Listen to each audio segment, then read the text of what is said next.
Quando eu estava lendo a respeito disso, é interessante, intrigante e preocupante, né? É verdade. O cérebro quer a razão mesmo errado. É. Na verdade, todo o processo de aprendizado começa inicialmente por uma vontade, Sim. por um despertar de um interesse no assunto. Existindo esse primeiro passo que a gente chama de volição, vai-se então criar um mecanismo de atenção que vai voltar para um determinado assunto para começar a gerar um aprendizado. Só que geralmente, assim, esse aprendizado ele depende de circuitos límbicos, do circuito que também regula as emoções. Então a rede de aprendizado passa junto da rede da emoção no cérebro. Certo. Então quanto mais emoção o assunto nos desperta, maior a chance da gente criar conexões neuronais para fixar a informação do que a gente está vendo. Isso leva, ao longo do tempo, a uma outra questão, que é, a gente, na verdade, reconhece quem a gente já conhece. Então, primeiro a gente cria a informação e depois a gente aprofunda naquela informação baseado nas informações prévias que a gente já teve. Por exemplo, quando eu leio um texto, a minha tendência é grifar as informações que eu já sei. Sim. A minha tendência é prestar atenção no que eu já conheço. Ou seja, é mais fácil reconhecer do que conhecer. Então, quando a gente vê uma notícia, ainda que uma notícia falsa, Sim. Existe essa tendência de que se a gente reconhece um ponto de vista que já nos é familiar, a gente não questiona, a gente grifa. Entendi. E muitas vezes sem buscar a fonte. O contrário disso seria, ou pelo menos o antídoto para isso, seria que a gente buscasse a fonte, que a gente também buscasse procurar saber o ponto de vista contrário ao nosso. Sim. Seria o ideal. Mas não é para esse lado que as emoções nos levam. Eu diria que o cérebro, eu posso dizer que o nosso cérebro ele é preguiçoso? Ele quer o mais fácil? Tudo aquilo que vai exercer dele? O cérebro quer resposta, ele quer certeza. E, na verdade, isso é uma relação, uma questão humana mesmo, né? Assim, toda situação que a gente coloca, principalmente situações que geram grande impacto social ou na nossa vida, isso é uma reação descrita lá nos primórdios, que chama síndrome de Cannon, que assim, a gente se prepara ou para correr ou para enfrentar. Sim. Então, se a gente tem uma situação que nos desperta emoção, ou a gente vai ficar longe dela, ou a gente vai com todas as armas para se contrapor aquilo que a gente percebe como um risco. Isso são reações primitivas, então o cérebro tende a ter reações mais simples. Então sim, se a gente encontra alguma coisa que a gente já conhece, a reação é mais simplista.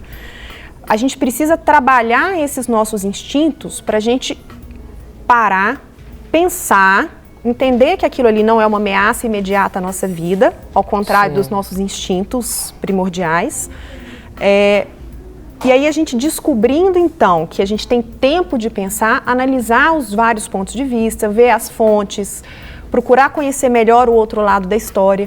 Mas isso é uma coisa que demanda energia e tempo, que hoje em dia ninguém tem. O que você observa, doutora? Você falou demanda energia e tempo. Energia o povo está sem também? O que pode nos promover essa energia? Quem não está estressado hoje em dia? Quem vive em 2007 dando conta de tudo, 2017... dando conta de todas as demandas que se tem. Acho que não existe, né? Quem não está estressado em 2017 é quem tem problema. O resto a gente... está tudo desgastado já. Começar no ano já está tudo... E ainda mais com esse excesso de informação pelas mídias sociais, por tudo isso, de fontes muitas vezes não checadas e não confiáveis, a gente muitas vezes... Para se livrar logo do assunto, a gente aceita a primeira opinião, principalmente se nela a gente reconhece algo que vai no sentido do que nós já conhecemos previamente, como aquele grifo que eu estava dizendo. Aparece na rede social, eu estou lá passando meu dedo numa dessas redes sociais, aparece uma informação que eu reconheço e que eu grifo como compatível com o que eu já tenho no meu cérebro, eu vou adquirir aquilo como mais uma verdade. A gente hoje não tem tempo mais de parar para pensar, principalmente quando nos dá a satisfação de dizer que nós estamos certos, parar para pensar e ver, mas será que eu estou errado? Será que essa informação que está aqui na minha frente, tão ao alcance dos meus dedos e que, de repente, vai a favor de tudo que eu já penso. Por que eu vou questionar isso? E vira mais uma informação que a próxima que você vê, você já vai ter mais uma em adição a todas as outras que você já tem, para que a próxima você aceite ainda mais facilmente. E assim subsequentemente. E com isso você vai reforçando o papel da memória na circuitaria límbica, que por sua vez também tem a ver com a parte das emoções. E você perceber que está certo leva a um prazer, que é a liberação de neurotransmissores, como dopamina, como serotonina, que são os hormônios do bem-estar. Então, basicamente, a gente fica feliz de estar certo. Sim. Mesmo que o nosso certo não seja o certo, a verdade absoluta. Mas a gente pode ressignificar alguma coisa disso em nós, doutora? Pode, na verdade deve, né? Quando a gente começa a ser muito passional com alguma coisa, eu acho que a primeira coisa a fazer é parar e pensar assim, qual é o ponto de vista contrário ao meu? Deixa eu me desarmar e procurar conversar com alguém que tem um ponto de vista pelo outro lado. Só que isso demanda serenidade. Enxerga do outro lado, do outro ângulo, ou ler né? informações por um outro lado, em vez de ir na fonte que eu sempre vou e que eu já sei que defende aquele tipo de informação, eu procurar uma fonte que eu sei que é uma fonte opositora. Só que isso significa se aproximar do inimigo.